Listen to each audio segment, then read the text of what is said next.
Eu comecei no domingo passado uma série de mensagens sobre essas chamadas 7 igrejas do Apocalipse. E a mensagem do domingo passado foi só uma introdução, algumas considerações gerais sobre o livro do Apocalipse em si, e muito especialmente sobre essas 7 igrejas e a mensagem que é divulgada a elas através desse escrito. E aí eu disse que a cada domingo nós estacionaríamos numa dessas igrejas. E ali nós faríamos algumas reflexões sobre cada uma delas. Desde a primeira, que é a igreja de Éfeso, até a última, que é a igreja de Laodiceia. Essas igrejas todas ficavam no que é hoje a região da Turquia, ali exatamente no lugar do mapa que divide, que separa a Europa da Ásia. A Turquia fica bem nessa fronteira entre Europa e Ásia, e era o que se chamava na época de Ásia Menor. E várias igrejas do Novo Testamento, mas muito especialmente essas 7 igrejas aqui mencionadas na primeira parte do livro do Apocalipse, que são os 3 primeiros capítulos, são igrejas dessa região da Ásia Menor, da atual Turquia.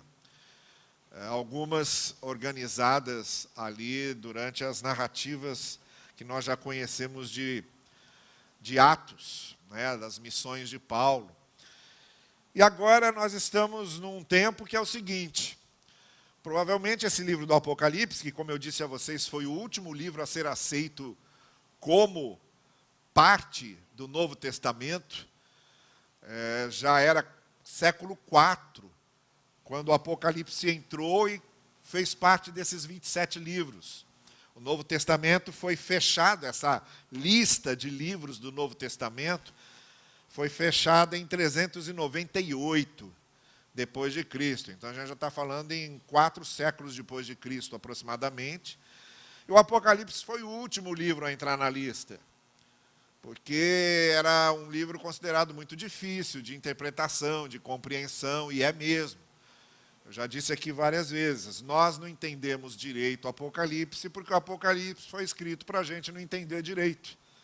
É um livro cheio de alegorias, de figuras, porque o que o Apocalipse estava dizendo era o seguinte: olha, esse império dominador que está aí, César e o Império Romano, eles não são a última palavra em poder e autoridade. Acima deles está o poder e a autoridade de Cristo. E como estavam sendo perseguidos pelo Império Romano, que percebeu que a fé cristã não era uma outra seita judaica, quando Roma invadia um país e se estabelecia, uma das coisas que eles faziam era respeitar as religiões que já estavam ali. Por isso que você, quando lê o Novo Testamento, você vê lá o Império Romano dominando e vê que tem templo funcionando, sinédrio funcionando, sinagogas funcionando, o sacerdócio funcionando. Toda a estrutura do judaísmo antigo está lá funcionando, porque Roma não interferia nas religiões que já estavam no lugar em que eles chegavam. Mas não podia surgir nenhuma religião nova. Respeitavam as que estavam, mas não permitiam que surgisse nenhuma religião nova. E foi o que eles perceberam que o cristianismo era. Isso aqui não é uma seita judaica.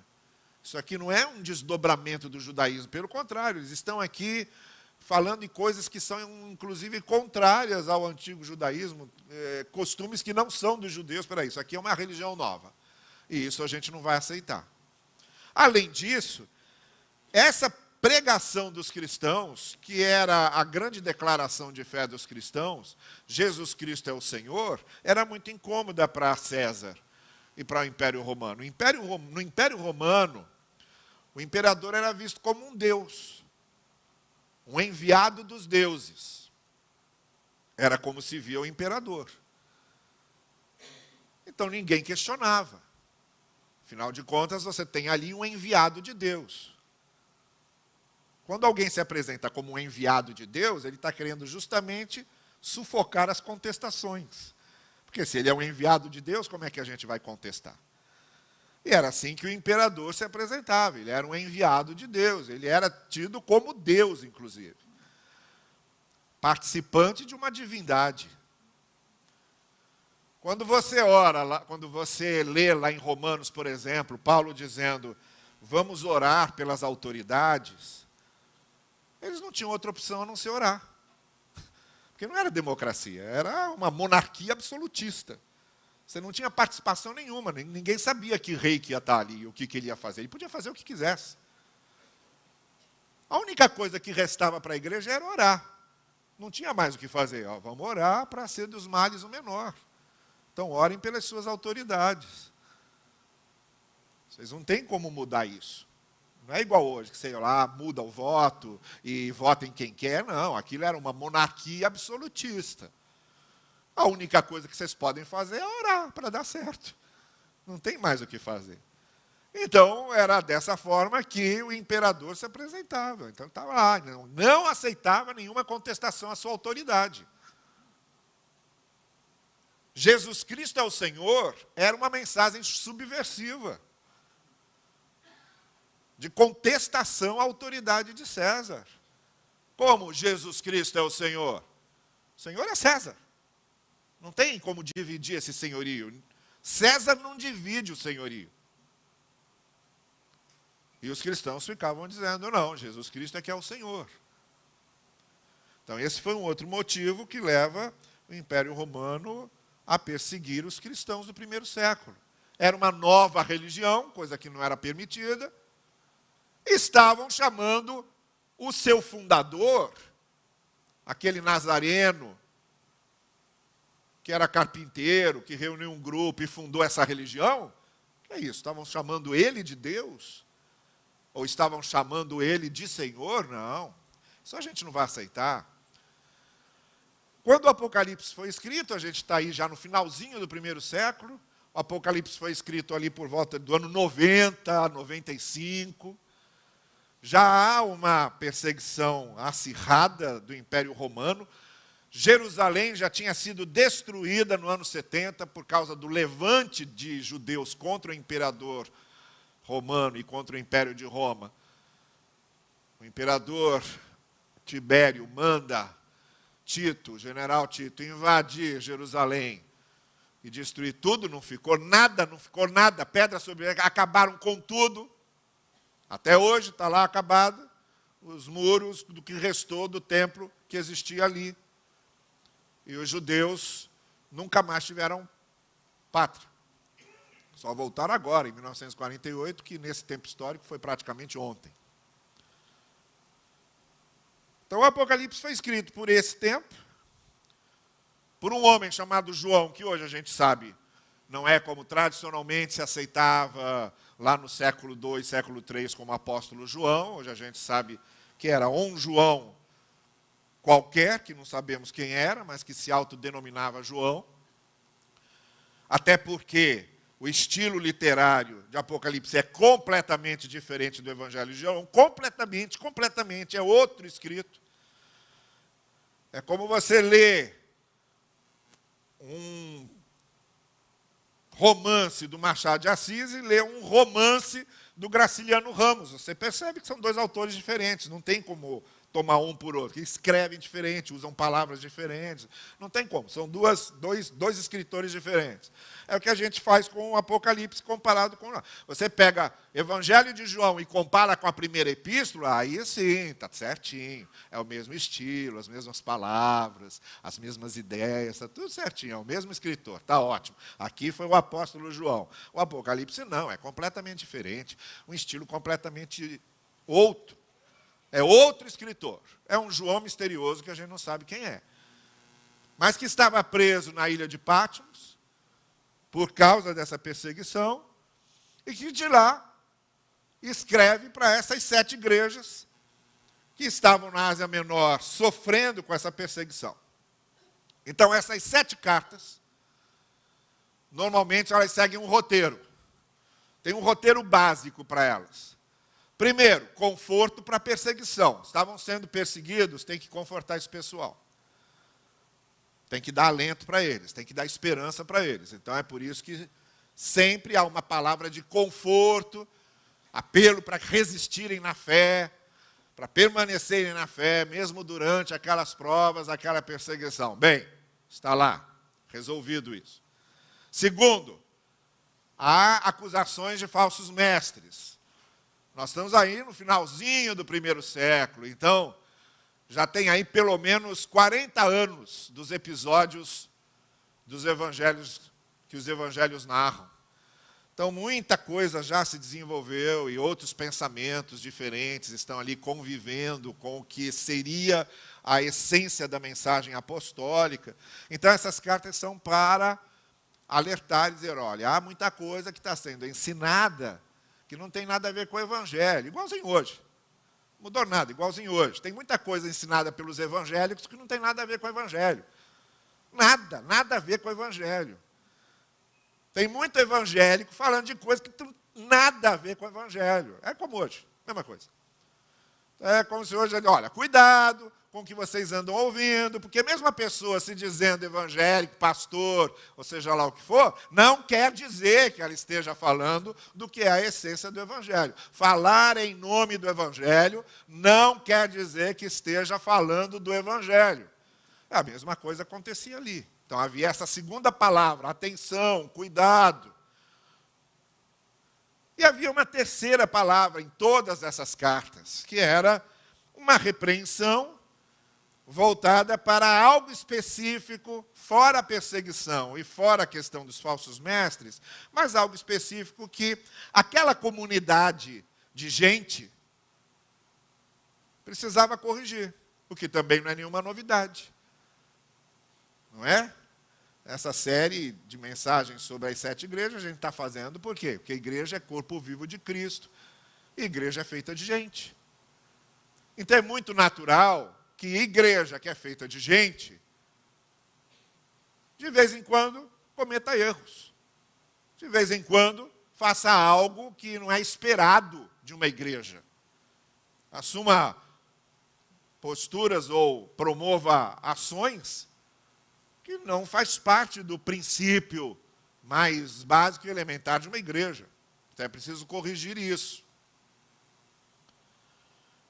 Então, há uma terceira palavra sobre isso. É claro que a gente não vai falar, eu não vou falar aqui e não vou fazer uma explicação detalhada do significado de cada figura, até porque eu não acredito que haja uma interpretação oficial para cada figura daquela. Só se a gente voltasse 2000 anos atrás, com a cabeça que eles tinham para entender de fato o que aquelas figuras representavam. A gente tem pistas, tem indícios apenas, mas não tem como dizer certamente o que as 7 trombetas significavam, o que os 7 selos significavam e essa coisa toda. Bom, uma outra coisa também é, se o autor ressuscitasse, seria uma boa. Não é para a gente ir lá no autor, conversar com ele, o que você quis dizer com aquilo. Mas como a gente não pode fazer isso, não é? Bom, não vou, então, entrar nesse campo. Até porque é enfadonho, é cansativo, é chato, ficar comparando esses posicionamentos, o que essas figuras... E mesmo porque isso não interessa. O que interessa no livro do Apocalipse é a sua mensagem mais central. Não é? Jesus Cristo está acima de César, está acima de Roma. Permaneçam ligados a Ele, na confiança e na esperança dEle. Essa é a mensagem do Apocalipse para aqueles cristãos da Ásia Menor. O que eu quero é destacar a característica mais essencial de cada igreja. A característica dessas pessoas, que é o que nos interessa. Nós somos uma igreja, nós somos pessoas. E há muito das características daquelas pessoas que também tem a ver conosco como pessoas. Como igreja feita de gente. E aqui, no capítulo 2 do Apocalipse, o que eu destacaria como característica mais essencial daquelas pessoas em Éfeso, daquela igreja formada de gente em Éfeso, está lá no verso 4, que é a grande exortação que Jesus faz à igreja de Éfeso? Ele já tinha dito coisas confortadoras, né? Ele tinha dito antes, no verso 2, conheço as suas obras, o seu trabalho, sua perseverança, conheço a sua fidelidade. Ele já tinha dito tudo isso. É confortador a gente saber que somos conhecidos por Ele, no sentido de que Ele entende o que vai no nosso coração. Porque todas as pessoas com quem a gente convive não podem ler o nosso coração. Ninguém pode. Nem o convívio mais íntimo entre marido e esposa, o marido não lê o coração da esposa e a esposa não lê o coração do marido. Se não falarem, se não conversarem, se não expuserem o que estão sentindo, não vão se entender nunca, porque ninguém lê o que está no coração do outro. Ora, se isso não acontece na relação mais íntima que dois seres podem ter, claro que nas outras relações muito menos. Ninguém lê nosso coração. Então é muito confortante quando a gente vê, conheço o seu coração, conheço o que você tem feito, conheço o que você tem sentido. Essa é uma mensagem muito confortadora mesmo. Conheço as suas dores, naquele momento da perseguição, do medo, da dúvida, da insegurança. Conheço as suas dores, está ótimo, é um conforto que todo coração precisa, esse conforto que está sendo feito à igreja de Éfeso. Mas aí, depois de ter dito tudo isso, ele faz a grande exortação. E a grande exortação vem aqui no verso 4 e 5. Contra você, porém, tenho isto. Você abandonou o seu primeiro amor. Lembre-se de onde caiu, arrependa-se e pratique as obras que praticava no princípio. Se não se arrepender, virei a você e tirarei o seu candelabro do lugar dele. O candelabro era a figura das igrejas, eram 7 candelabros. Então, aquelas 7 igrejas, o candelabro aceso, Jesus entre elas, a igreja cumprindo a sua função de iluminar, a função da igreja, da fé, é sempre iluminar. A fé é para iluminar, é para esclarecer, é para aclarar os horizontes. Por isso que a fé fanática é a coisa mais absurda que existe. Qualquer fé fanática, qualquer fé que se torne fanatismo é cegueira, é treva, é escuridão, é uma vergonha. Porque a fé é para esclarecer, a fé é para iluminar. A fé é para abrir os horizontes e não fechar, e não tornar cego, e não tornar mais obscuro do que normalmente nós somos. Uma pessoa que se torna mais obscura antes da fé do que era antes da fé, depois que está na fé, é uma vergonha, é uma desgraça. Porque a fé é para iluminar, é para esclarecer. Por isso o candelabro, está lá, os 7 candelabros. Bom, o que é que eu vejo aqui? A grande exortação que Jesus está fazendo à igreja de Éfeso, que pode acontecer com qualquer um de nós, é a perda da verdadeira motivação para fazer o que fazemos. Que aqui Jesus Cristo chama de primeiro amor. Não é sentir o que sentia. Não é isso. Claro que não é. Ninguém sente exatamente o que sentia há 30 anos atrás em relação a determinado assunto. Não, não tem. Você tem um grande amigo lá, seu, e aí vocês se separam, 30 anos depois, quando você reencontra, você não está sentindo mais o que você sentia 30 anos antes. Claro, não existe isso. As nossas emoções mudam. Você mora numa cidade, você adora aquela cidade, ama demais aquela cidade. E 30 anos depois, você está doido para mudar dali, porque você não aguenta mais aquilo. Então, as nossas emoções não são as mesmas, elas mudam de acordo com as mudanças das circunstâncias e de acordo com as nossas mudanças. Então, Jesus não está falando de sentimentos. Sinta a mesma coisa que você sentia há 30 anos atrás. Não. Olha, eu comecei a pregar com 14 anos de idade. Se me dissesse que eu precisava voltar a pensar e sentir igual o que eu sentia com 14 anos pregando hoje, meu Deus do céu, não ia dar certo isso nunca. Se me botar para conversar com o que eu era com 14 anos, se eu estivesse hoje num banco ouvindo o que eu preguei com 14 anos, não ia dar certo. Ia ser problemático. Eu ia discordar de um monte de coisa.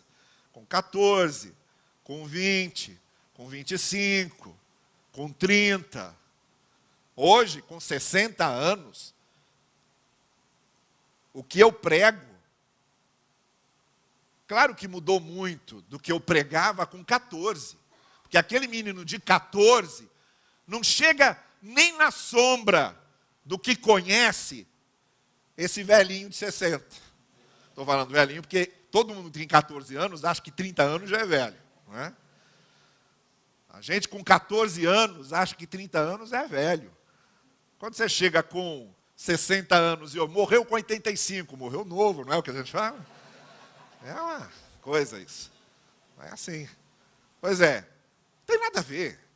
Claro que aquele menino de 14 anos tinha outra visão de mundo, completamente outra, diferente do que esse aqui com 60 anos tem. E é bom que seja assim. Claro que tem que ser assim. Imagina você com a mesma mentalidade de 14 anos sempre. Se bem que tem muita mulher que trata marido como se fosse um menino de 14 anos de idade, continua sendo, né? Então, não é de sentimentos, é de motivação. Jesus está falando da motivação que, algum tempo atrás, mexia com a vida dos efésios. E agora, embora eles continuem sendo muito produtivos, olha a medida que Jesus está usando. Ele disse, eu conheço as obras de vocês, eu sei que vocês são fiéis, eu sei o que vocês estão fazendo. Ele faz uma série de elogios. Ele chega a falar da fidelidade deles contra nicolaítas, que a gente não tem a menor ideia hoje. Cada comentário de Apocalipse que eu leio, tem lá uma opinião. Desde que era um Nicolau que ensinava certas coisas, e os seus seguidores chamavam nicolaítas. Não é? Como se fosse já. Eram novais e tinham os novaisitas, coisas assim. Até falarem de nicolaítas como uma seita pregnóstica e etc. Tem tudo, para todo gosto. Bom, não me interessa quem eram esses nicolaítas. Não me interessa, porque é o tipo de informação, esse tipo de informação histórica nas Escrituras, não me interessa, porque o que me interessa são os princípios, que o que faz da palavra de Deus, são os princípios que ela passa.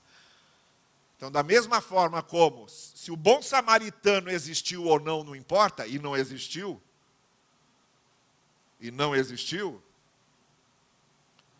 é uma parábola, o filho pródigo não existiu, era uma parábola, nunca existiram, mas o fato deles não terem existido, não tira a substância do que essas parábolas estão ensinando. Também aqui, quem são esses nicolaítas? Não importa muito, o que importa é que Jesus está elogiando a fidelidade dos efésios que resistiram aos nicolaítas. Bom, está ótimo para mim.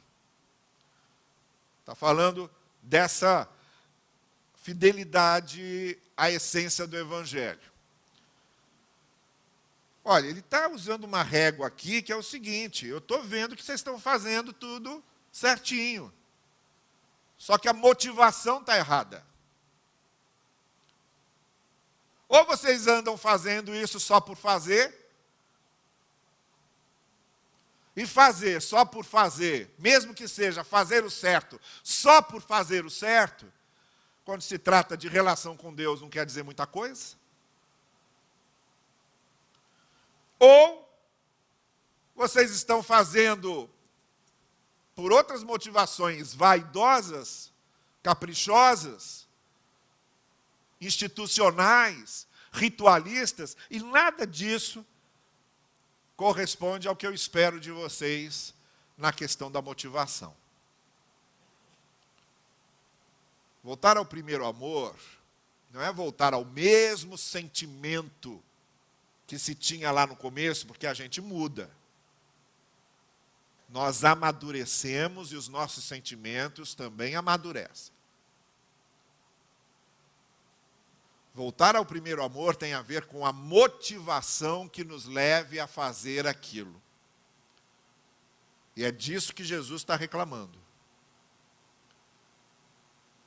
E quando ele usa a expressão primeiro amor, ele já está dizendo qual é a motivação.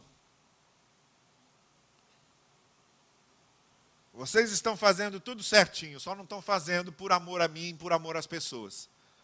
Estão fazendo por obrigação, estão fazendo porque tem medo de ir para o inferno, estão fazendo só porque foram ensinados a fazer assim, estão fazendo só porque faz parte das regras, estão fazendo só para dormir em paz. Mas o que eu estou medindo aqui é se há esse amor pulsante por Deus e pelas pessoas que está fazendo vocês agirem como devem agir. Eu lá no seminário, nas minhas aulas, eu sempre digo para os meus alunos, aqui a gente está fazendo teologia. Nossa postura, nossa visão aqui é outra. Então nós estamos trabalhando academicamente com esses temas todos. E aí, obviamente, a gente trabalha academicamente com esses temas todos. E aí, uma vez, um deles me perguntou, mas, pastor, aqui, diante desses problemas teológicos todos, o que a gente prega, afinal? Eu digo, olha, pregue a graça, o amor às pessoas, a misericórdia, o perdão, que você não vai errar nunca. Não vai errar nunca. Se você pregar isso, vai acertar sempre. Se você partir para debates teológicos, conflitos teológicos, vai ter problema. Se você transformar suas mensagens em exposições de escolas teológicas, vai ser problema. Tem uma coisa que nunca falha. É falar da graça, o Evangelho veio a nós como graça, e de ser graça para os outros, que é a nossa missão. O Evangelho é dom e a tarefa. O Evangelho é dom porque veio a nós como graça, e a tarefa porque devemos ser instrumentos da graça de Deus para os outros. E essa deve ser a nossa motivação. O amor que recebemos é o amor que transmitimos em tudo o que fazemos. E torna tudo menos pesado. E torna tudo mais leve. Era isso aí que parecia estar faltando lá nos Efésios. Alguma coisa entrou aí no processo que foi matando essa motivação e criando outras. E tornando essas outras mais fortes do que aquela que devia essencialmente direcionar as ações. Por isso que há essa recomendação. Lembre-se de onde você errou aqui. Faça uma retomada, como ele diz ali, lembre-se de onde caiu. Faça uma retomada para ver onde que eu comecei a me tornar menos amoroso e mais legalista. Menos graça e mais lei. Menos evangelho e mais religião. Menos gesto de amor e mais rito. Onde foi que esse processo aconteceu? Onde foi que eu perdi a minha característica de publicano arrependido e comecei a desenvolver uma característica de fariseu empedernido? Onde foi que eu me perdi nesse processo? Onde foi que eu deixei de me parecer com Cristo para me parecer mais com Pilatos, com Caifás, com Corinto, com Simão o mágico? Onde foi que eu perdi essa linha? Então, ao mesmo tempo que Jesus identificava, olha, a questão toda aí é a motivação, ele dizia, vejam onde a motivação mudou. Porque é um problema. Mais cedo ou mais tarde, quando vocês perdem essa motivação da graça, do amor de Deus recebido e compartilhado, da graça de Deus recebida e compartilhada, do amor ao outro, do outro como referência de amor. A partir do momento que vocês perdem essa motivação, as outras coisas, a partir daí, vão ficando muito mais pesadas, cheias de nós. Não é à toa que uma igreja, por exemplo, se divida tão facilmente, como a gente conhece a história de tantas igrejas que se dividem, porque aquela motivação do amor foi perdida. Não é à toa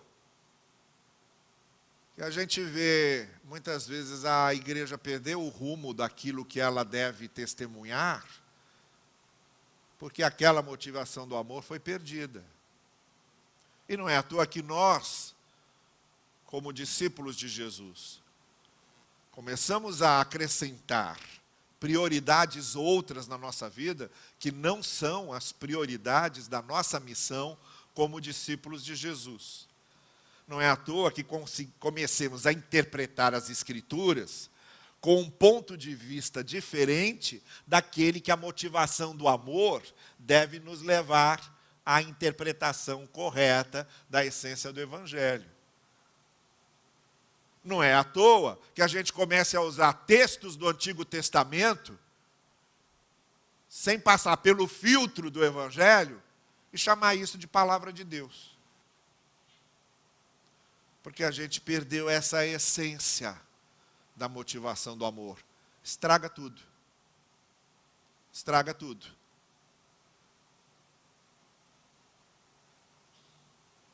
Aí Jesus então vira para a igreja de Éfeso, olha, vocês precisam voltar para aquele amor que é causa primeira, que é a motivação primeira de tudo que vocês fazem, na consideração do amor que tem a Deus e na consideração do amor que tem ao outro.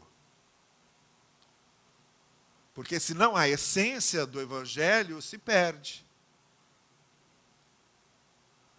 A essência do Evangelho, que é o amor de Deus em nós e o amor de Deus em nós compartilhado com outros, se perde. E tudo que vocês vierem a fazer será o resultado dessa motivação que se perdeu. Tudo muito quadradinho, tudo muito certinho, tudo muito engavetadinho, tudo corretinho. Mas sem a motivação verdadeira. Por outros motivos que não esse, que é o motivo do amor, que é a grande essência do Evangelho. O primeiro amor, o amor básico, o amor fundamental, o amor prioritário. É isso que quer dizer o primeiro amor. Essa motivação amorosa que é a raiz, o solo, o fundamento de todas as nossas ações, ou deveriam ser.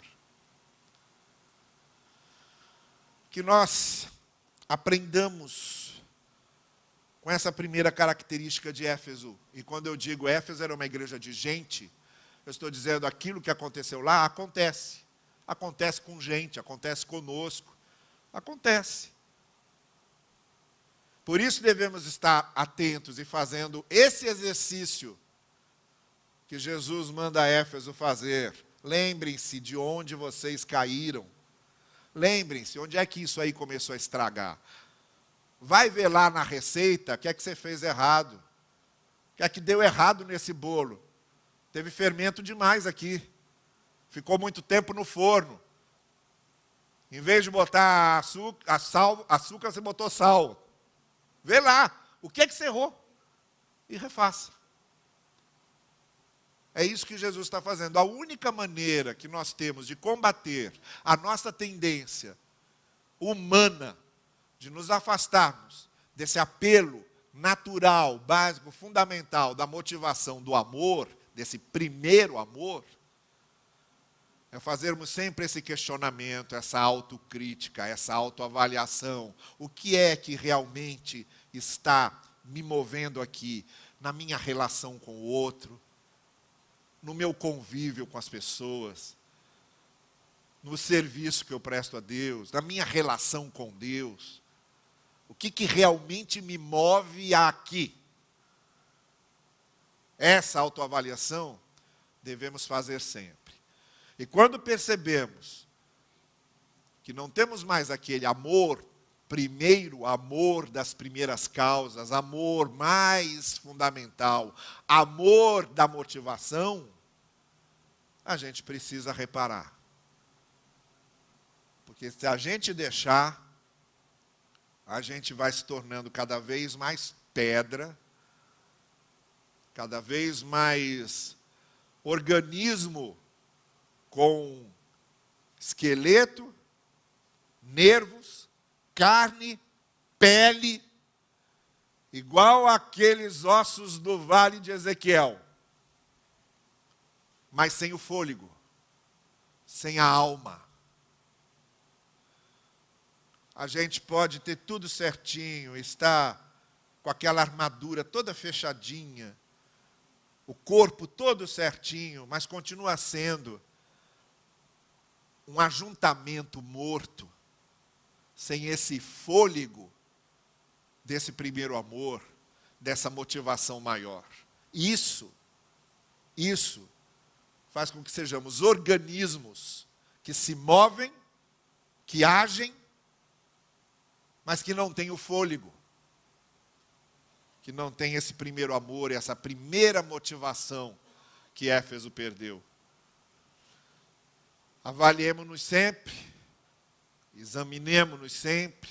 Não é à toa que o apóstolo Paulo diz aquilo. Aproveite a ceia para fazer essa autoavaliação, autoexame. Examine-se cada um a si mesmo. Por que você está comendo desse pão? Por que você está bebendo desse cálice? Por que você está aqui? Por que você está cantando? Por que você está fazendo essa visita? Por que você está aconselhando essa pessoa? Qual é esse primeiro amor que está te movendo a essas coisas, para que nós, de fato, tenhamos em nós essa motivação maior, prioritária, fundamental, que é a do amor de Deus revelado a nós, amor de Deus em nós, revelado aos outros, através do nosso amor. Isso é a essência do